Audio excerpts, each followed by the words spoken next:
Boa noite a todos, que Jesus nos abençoe a tarefa e que Ele nos dê a permissão necessária para iniciarmos mais essa noite de estudos de doutrina espírita. Ainda nesse formato de palestras gravadas, fruto desse isolamento social, dessa pandemia que ainda estamos atravessando. Felizmente, aparentemente, já estamos voltando a uma certa normalidade.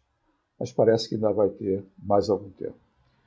Então, vamos continuar nossos estudos aqui pela internet. Ainda bem que nós temos essa tecnologia que nos permite nos mantermos conectados no estudo dessa doutrina, que tanto tem a nos oferecer em consolo, em fortalecimento, nessa jornada em direção à felicidade para a qual fomos criados. O tema escolhido para conversarmos hoje está no capítulo 5, Bem-aventurados os aflitos, e o bem e o mal sofrer, item 18 do capítulo, que é uma comunicação do espírito Lacordaire. Vamos começar por refletir nesse título que Kardec deu ao capítulo, que tirou do Sermão da Montanha, Bem-aventurados os aflitos. Quem são os aflitos? Os aflitos são os que sofrem. A aflição é um sofrimento. Como é que pode ser bem-aventurado uma pessoa que está sofrendo? Como é que pode ser feliz? Bem-aventurado quer dizer feliz. Uma pessoa que está sofrendo. Vamos dividir, e eu gosto de dividir, não é uma questão semântica. Às vezes algumas pessoas dizem, pô, isso não existe. Eu acredito que existe assim, separador de sofrimento. Tá? Todo sofrimento dói, mas nem toda dor é um sofrimento. Porque o processo de crescimento, de evolução, ele naturalmente dói.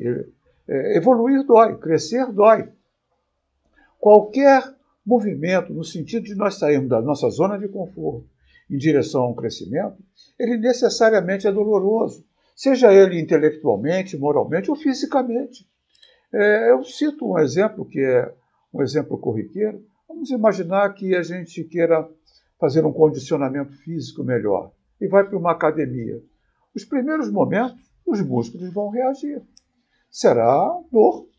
Tá? Mas essa dor é um sofrimento? Não, ela não é um sofrimento, ela é a dor do crescimento. Daqui a pouco está acostumado e cada vez mais os músculos vão pedindo e cada vez mais nós vamos ganhando um bom condicionamento físico. Fruto do quê? Fruto de um esforço que foi no início doloroso. Então, nem toda dor é sofrimento, mas todo sofrimento dói. E de onde decorre o sofrimento? O sofrimento decorre das consequências de nós termos nos afastado da lei de Deus. Está lá na questão do Livro dos Espíritos. O homem só é infeliz quando ele se afasta da lei de Deus. Então, o afastamento da lei de Deus, da lei natural, da lei que rege o nosso progresso moral, é que gera sofrimento, que nos coloca nas situações de expiação. Então, toda expiação é uma prova, mas nem toda prova é uma expiação. Prova é tudo aquilo que nos leva a crescer. Expiação é o refazimento de uma prova que no passado, seja nesse passado remoto, de vidas passadas, ou seja nesse passado atual das nossas próprias vidas, tomamos decisões equivocadas, decisões fora da lei natural e que geramos para nós condições de sofrimento. Então, quando Kardec coloca, ou quando Jesus coloca, bem-aventurados os que sofrem, não são todos os que sofrem. São todos aqueles que compreendem que as matrizes, que as causas dos seus sofrimentos estão dentro de si próprios. Então, isso é muito importante, porque quando eu não transfiro a minha dor, o meu sofrimento para terceiros, é o planeta, é o mundo de provas e expiações, é a família, são os filhos, é o trabalho, é o bairro onde eu moro, eu estou transferindo para os outros. Ora, quando eu transfiro para alguém as matrizes, as causas daquilo que me acontece, de desagradável, então, na realidade, eu perco o controle sobre elas. Mas quando eu percebo que eu estou inserido em situações que foi no passado, seja esse repetindo, um passado remoto, Vidas passadas que me determinam uma qualidade de vida hoje, um conjunto de experiências hoje. Ou decisões dessa própria vida. Tomei decisões equivocadas, escolhi a profissão errada, não estou bem no meu trabalho, não estou bem na família porque tomei decisões equivocadas. Muitas vezes as pessoas entram em situações de falta de dinheiro porque houve um desperdício. Então eu percebo que a matriz, a causa do meu sofrimento está em mim. Ora, se a causa está em mim, a mudança também está em mim. E esse é o bem-aventurado, que não transfere responsabilidade, que percebe que a sua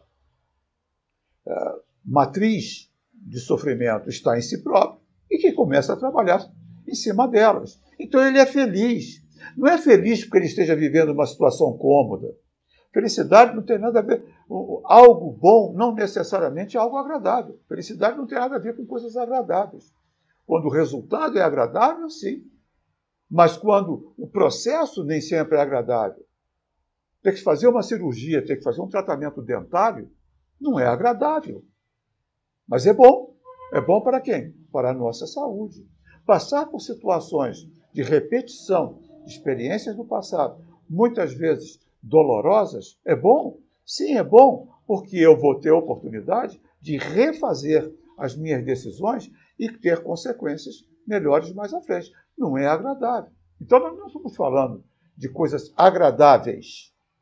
Nós estamos falando de coisas que são boas para o nosso crescimento moral, ainda que temporariamente não seja nem um pouco agradável.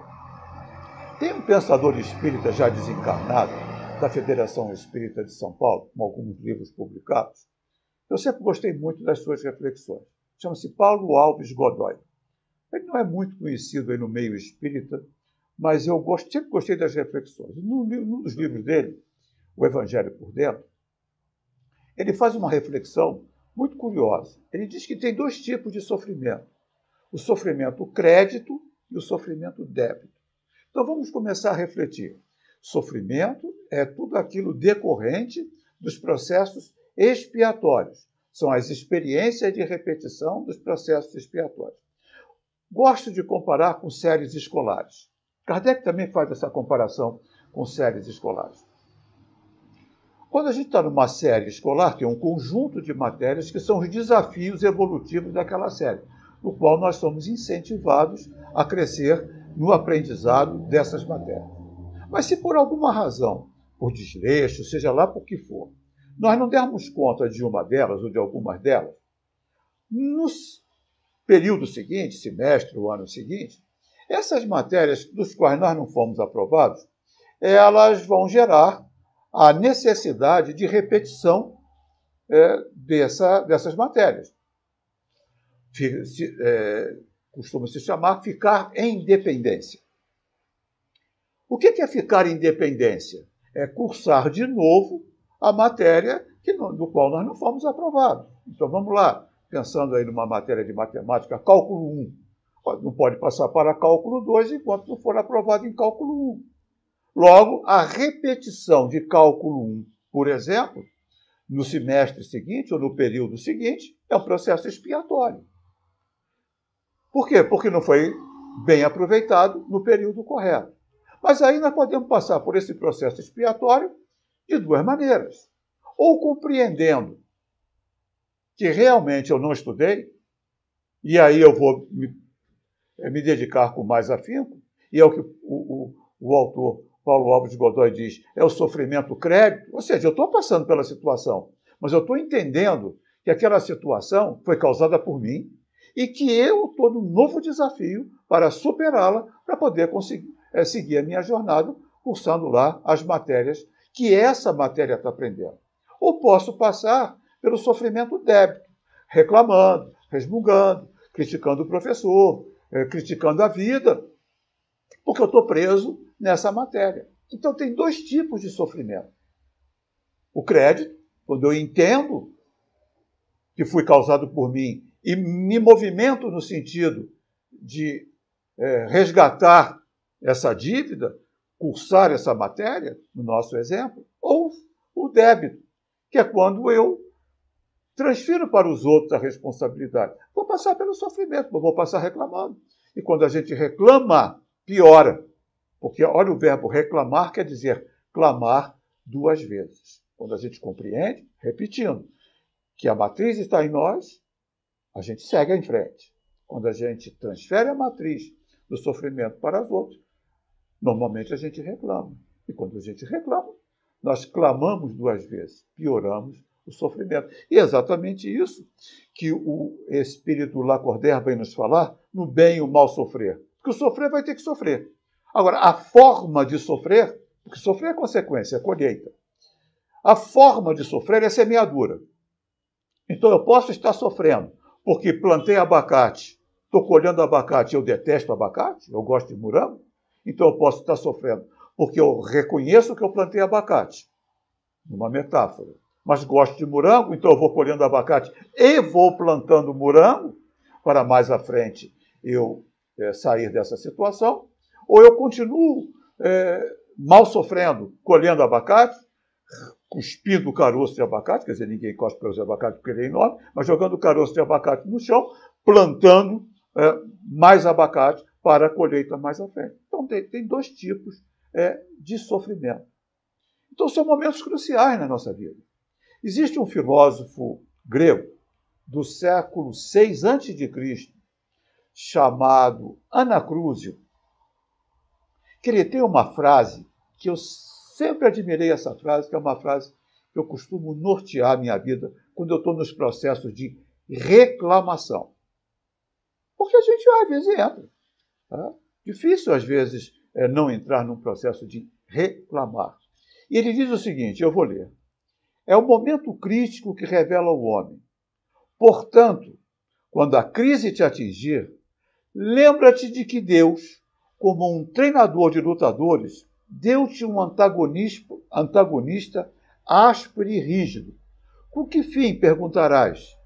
Para que te consagres vitorioso nos grandes jogos. Falou lá no século VI, em Atenas, os jogos de onde surgiram as Olimpíadas. Então, quanto mais forte o adversário, maior é o nosso desempenho em superá-lo, maior é o nosso treinamento.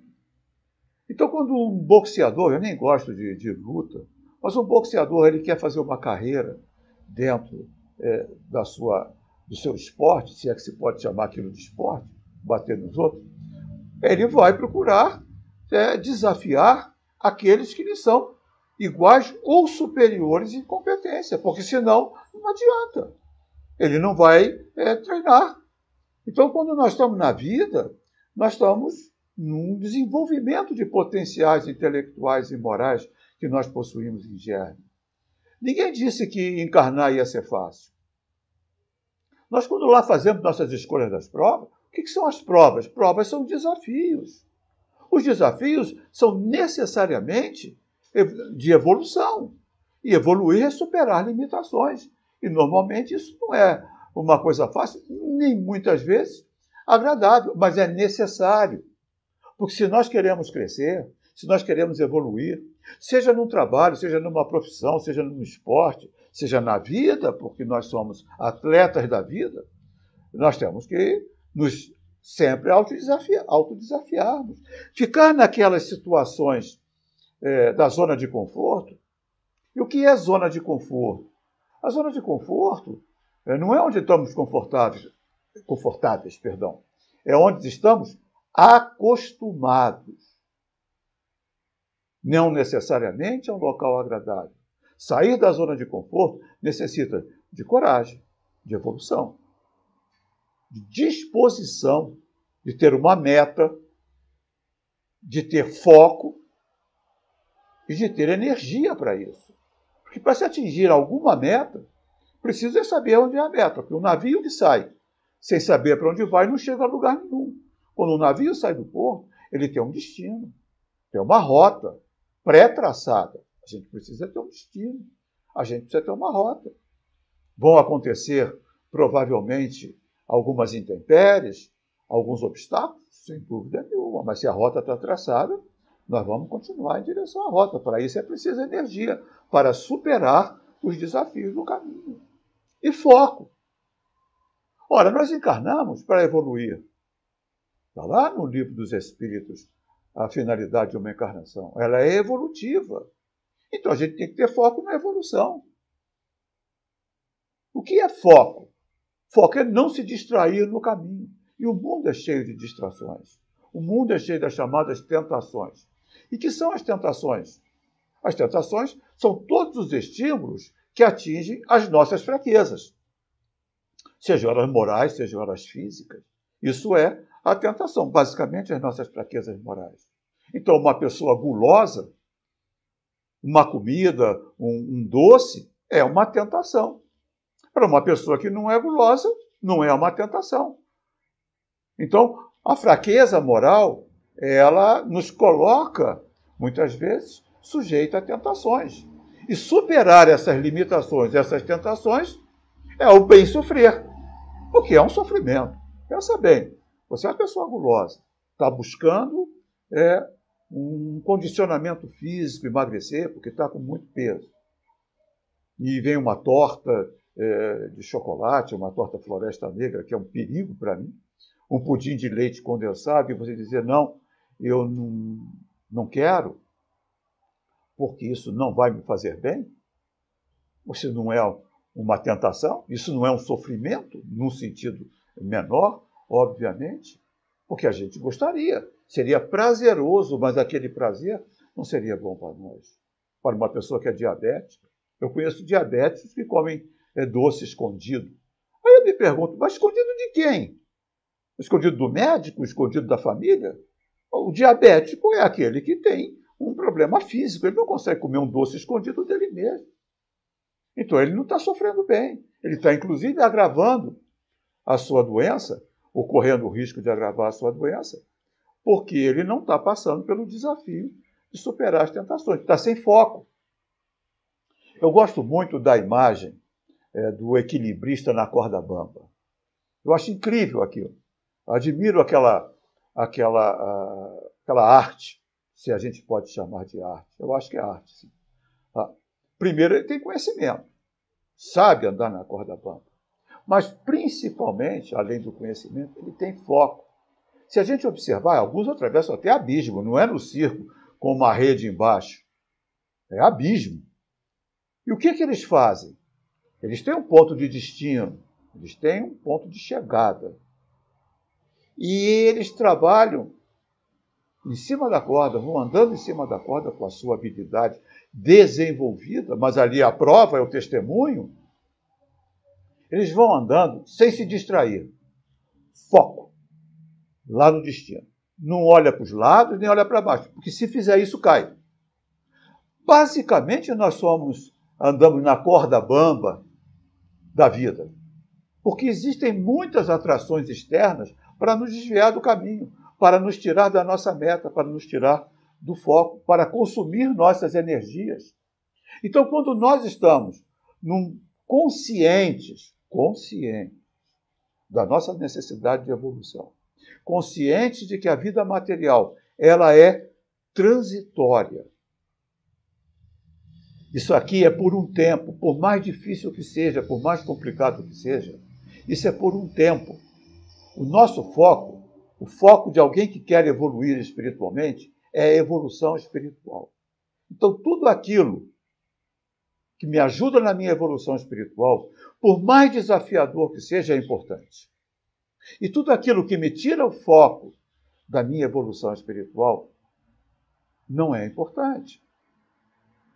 Logo, pensar como espírito imortal é uma das nossas principais tarefas. Pensar que nós iremos sair daqui melhor do que entramos, quando dermos conta dos processos de expiação, porque são as repetições, as matérias que nós não fomos bem, não nos aproveitamos bem. E pensar que nós também vamos passar para estágios seguintes, porque nós cursamos as matérias, os desafios, e vamos passar para desafios superiores, isso é ter foco na vida espiritual. Porque pensar que a vida espiritual vai ser uma moleza também é um equívoco. É um processo contínuo, como uma série escolar. Você sai de uma série para outra com dificuldades superiores, porque você se capacitou. Eu gosto de ver esses jovens, e não, às vezes não tão jovens, eu não gosto muito desses joguinhos eletrônicos, não, que isso me irrita. Mas desses jovens que ficam nesses joguinhos eletrônicos de celular ou de televisão, de computador, que quando eles passam para o estágio seguinte, eles ficam satisfeitos. E o que é o estágio seguinte? Um desafio mais complexo do que o estágio anterior. E tem lá uma série de estágios. E aí, quando ele chega lá no trono, na rainha ou no rei, ou seja lá no que for, ele fica feliz, porque ele foi se auto-superando através dos chamados estágios que aquele jogo tem. Pensa na vida como um jogo, com vários estágios. Então, quando ele não passa para o estágio seguinte, o computador lá, o celular lá, dá aquele põe, tem que repetir a matéria, ele está num processo de expiação. Lá vai ele começar de novo. E ele vai começando tantas vezes quando forem necessárias para o estágio seguinte. Então, ele está no bem sofrer. Voltou, aprendeu, repetiu, passou para o estágio seguinte. Agora, se ele pega o celular, o computador e joga no chão e tem uma crise histérica, ele está no mal sofrer. Porque, na realidade, não é o computador o problema, não é o jogo o problema. O problema é nosso com relação à nossa habilidade em fazer ou não fazer aquele jogo. Em completar ou não completar aquele estágio. Cada etapa da nossa vida é um estágio evolutivo. Compreender isso, saber isso, já está dentro da lei de Deus. Porque a gente está focado o quê? Em vida espiritual. Quando a gente está focado em vida espiritual, a gente está focado em felicidade. Porque o homem só é infeliz quando se afasta da lei de Deus. Ora, então ele é feliz quando ele está dentro da lei de Deus. Mas onde é que está escrita essa lei de Deus? Está na nossa própria consciência. Está nos ensinamentos de Jesus. Eu sou o caminho, eu sou a verdade, eu sou a vida. E ninguém irá ao Pai a não ser por mim. Olha o que ele está falando. Que ele deu a rota, ele deu o rumo. O que é ir ao Pai? Nós podemos entender isso figuradamente como felicidade. Então há uma rota, há um rumo, há um caminho, há um GPS. Hoje é fácil falar, Jesus não podia falar em GPS. Há um GPS espiritual, que é o Evangelho. Fazer ao outro o que quer que te faça. Isso é fácil? Não, isso não é fácil.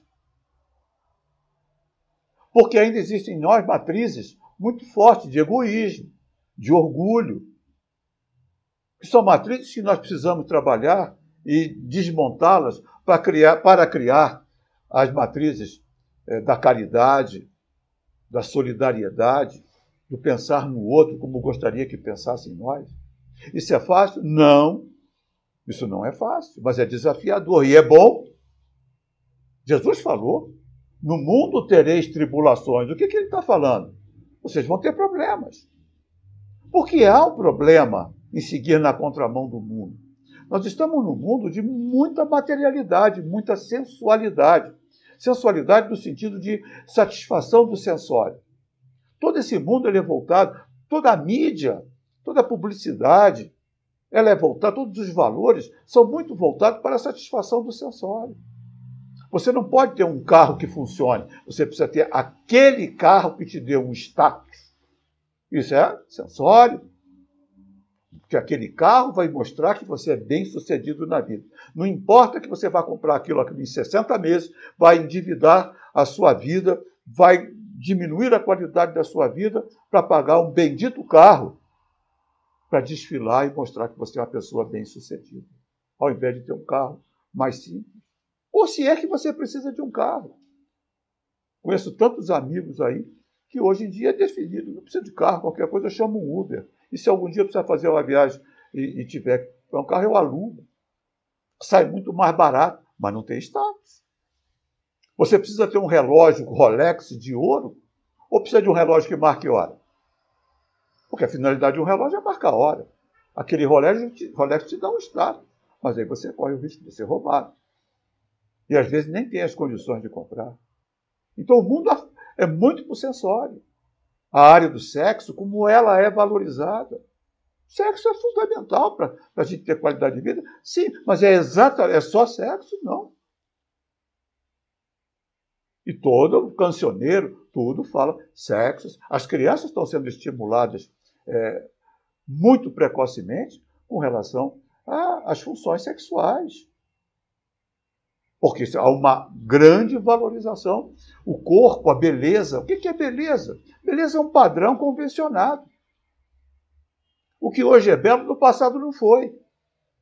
Quando a gente vai ver as pinturas lá, tinha um pintor lá da Idade Média chamado Rubens, as mulheres que ele pintava são pessoas que hoje seriam consideradas fora do padrão de beleza, porque seriam obesas. Mas naquela época, aquelas mulheres eram consideradas, aquilo era um padrão de beleza. Hoje é um padrão esquelético.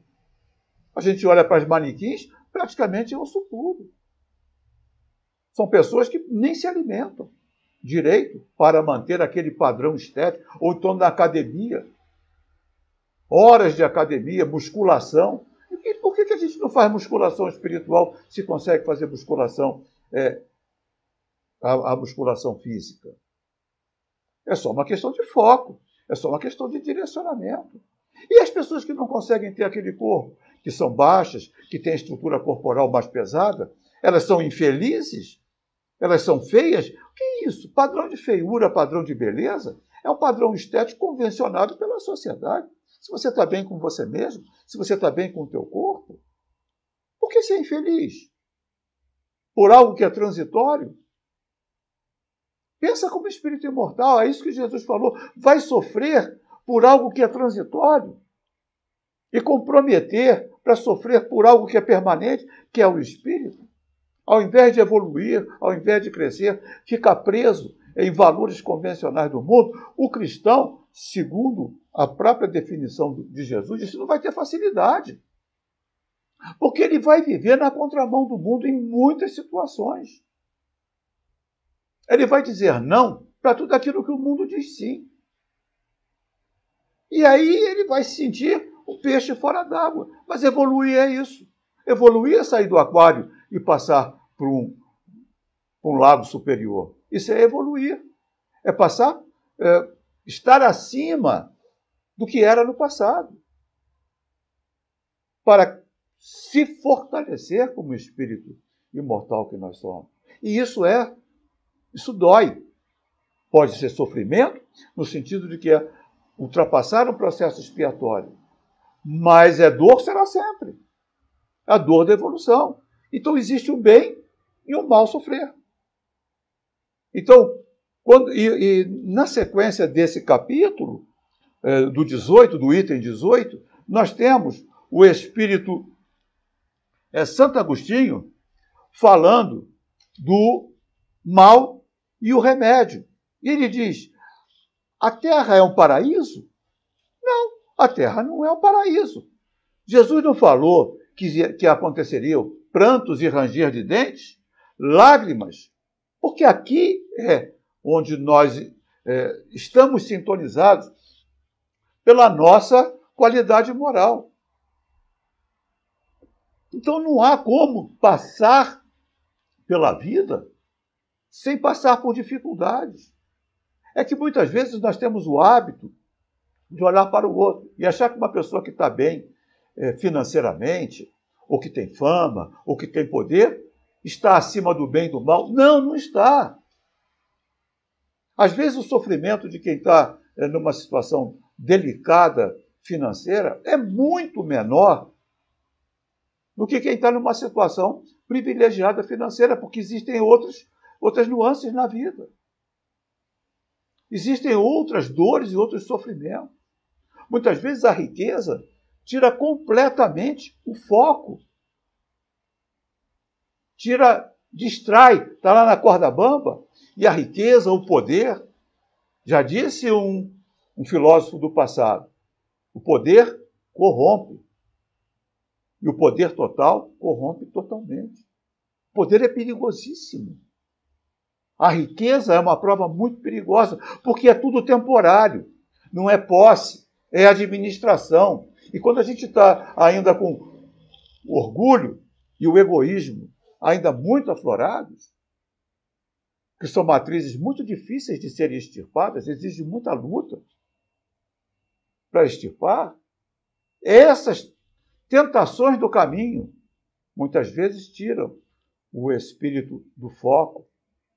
Quantos espíritos vieram com um foco evolutivo, com compromissos do passado, com uma tarefa evolutiva e faliram? Não vou falar de hoje, mas vou falar, por exemplo, de Napoleão. O espírito Humberto de Campos, irmão X, ele nos fala que Napoleão tinha uma tarefa de pacificar a França para, inclusive, dar melhores condições para a implantação do espiritismo. Isso era uma tarefa de Napoleão. Mas Napoleão, o que aconteceu? Ele realmente consegue controlar uma guerra civil na França, mas arruma uma encrenca muito maior. Ele, iludido pelo poder, ele compromete a sua evolução espiritual e sai daqui como um espírito falido. Eu vou contar para vocês uma história que está num dos livros de Hermínio Miranda, quase que me falha aqui a memória, chamado O Exilado. Hermínio Miranda escreveu 4 livros, escreveu muito mais que 4 livros, mas escreveu 4 livros falando das suas experiências na vida, na mesa mediúnica, na doutrinação de espíritos. E um deles é chamado O Exilado. E são vários casos. E um desses casos, que dá título ao livro, é de um espírito que apareceu na mesa mediúnica, lá no centro que ele frequentava. E esse espírito dá o seguinte depoimento. Olha que coisa curiosa. Vou falar em linhas gerais, que eu estou falando de memória. Esse espírito diz o seguinte: eu sou ainda um dos remanescentes dos exilados de Capela. Pelas informações que a gente tem, os exilados de Capela vieram lá do planeta, da constelação de Capela, porque perderam sintonia moral com a evolução do planeta para a Terra, por caridade, por misericórdia de Jesus, para aqui sofrerem seus processos expiatórios e, em consequência disso, evoluírem.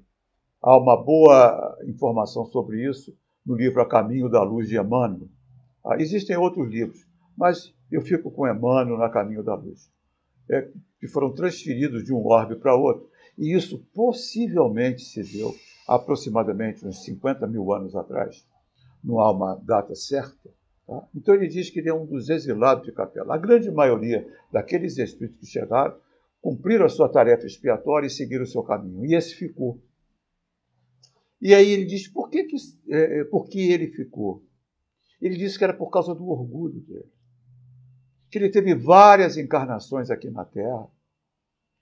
E como ele era um espírito intelectualmente muito superior à média da intelectualidade do planeta, ele naturalmente assumia uma condição de liderança naquela sociedade em que ele encarnava. E aquela condição de liderança, de ser expoente, mexia com o seu orgulho.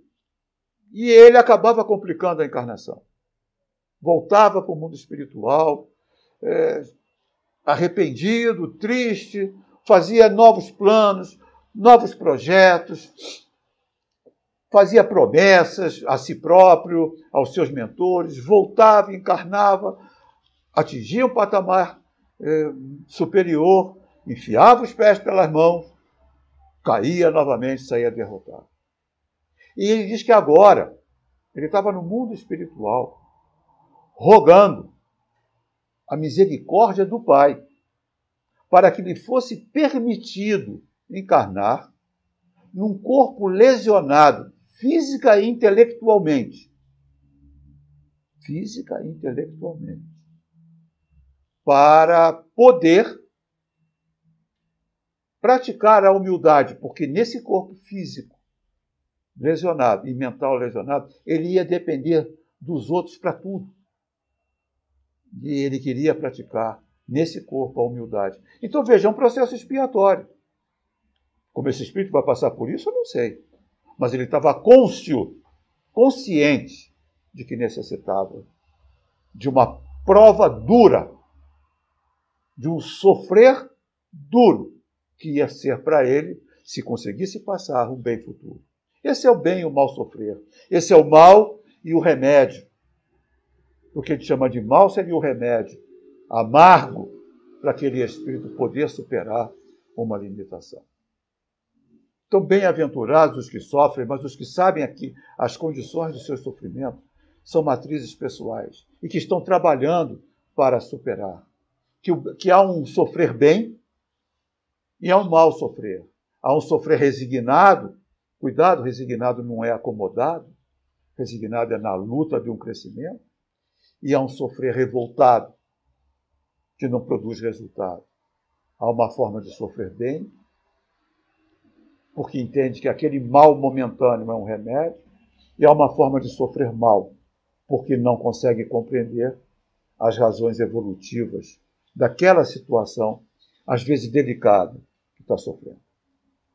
Então, que a gente possa refletir que nós estamos num mundo de provas e expiações, que não é fácil para ninguém, nem vai ser fácil. Mas que tudo isso vai passar. Que tudo isso sirva, então, de controle, sirva de consolo, perdão, para a nossa jornada evolutiva. Agradeço muito a atenção de todos e a gente faz uma prece pequena de encerramento, agradecendo a Deus e a Jesus a oportunidade de estarmos encarnados, a oportunidade de estarmos tendo essa doutrina importante para nos nortear a conduta, rogando pelo nosso planeta, pelos nossos dirigentes, pelos queridos de nosso coração, que nesse momento passam em nossa mente, e que o Senhor possa nos despedir na sua santa e bendita paz. Muito obrigado pela atenção de todos. Fiquem com Deus.